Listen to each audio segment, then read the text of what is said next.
নমস্কার, পাবলিক নওয়ার পর্দায় আপনাদের প্রত্যেককে স্বাগত জানাই। এই মুহূর্তে আপনাদের সাথে রয়েছে আমি নবনীতা। এই মুহূর্তের সব থেকে বড় খবর, নবনিযুক্ত মন্ত্রী কিশোর বর্মনের দপ্তর বন্টন। শুক্রবার নবনিযুক্ত মন্ত্রী কিশোর বর্মনকে দপ্তর বন্টন করে দেওয়া হয়।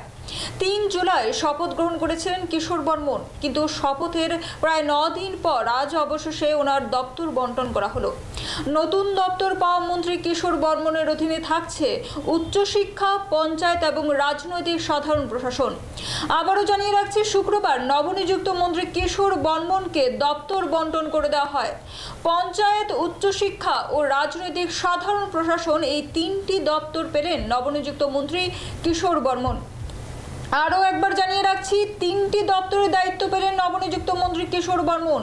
এই 3টি দপ্তর অর্থাৎ পঞ্চায়েত, উচ্চশিক্ষা ও রাজনৈতিক সাধারণ প্রশাসনের দায়িত্বভার এখন নবনিযুক্ত মন্ত্রী কিশোর বর্মনের কাঁধে। এখন দেখার বিষয় কিভাবে তিনি দায়িত্ব সামলান এবং কতটা সক্রিয় ভূমিকা নেন দপ্তরের কাজে।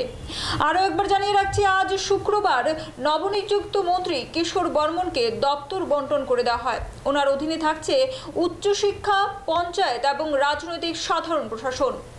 আজ থেকে অর্থাৎ শুক্রবার থেকে এই 3টি দপ্তর অর্থাৎ পঞ্চায়েত, উচ্চশিক্ষা ও রাজনৈতিক সাধারণ প্রশাসনের কাজ শুরু করতে যাচ্ছেন মন্ত্রী কিশোর বর্মন।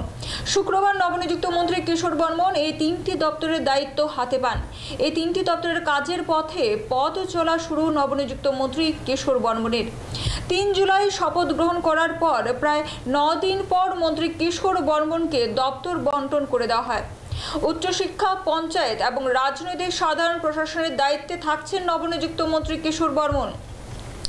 3 জুলাই শপথ গ্রহণ করার পর অবশেষে শুক্রবার নবনিযুক্ত মন্ত্রী কিশোর বর্মনের দপ্তর বন্টন করা হলো। নতুন দপ্তর পাওয়া মন্ত্রী কিশোর বর্মনের অধীনে থাকছে উচ্চশিক্ষা, পঞ্চায়েত এবং রাজনৈতিক সাধারণ প্রশাসন। এখন দেখার বিষয় কিভাবে তিনি এই দায়িত্ব সামলান এবং কতটা সক্রিয় ভূমিকা নেন দপ্তরের কাজে।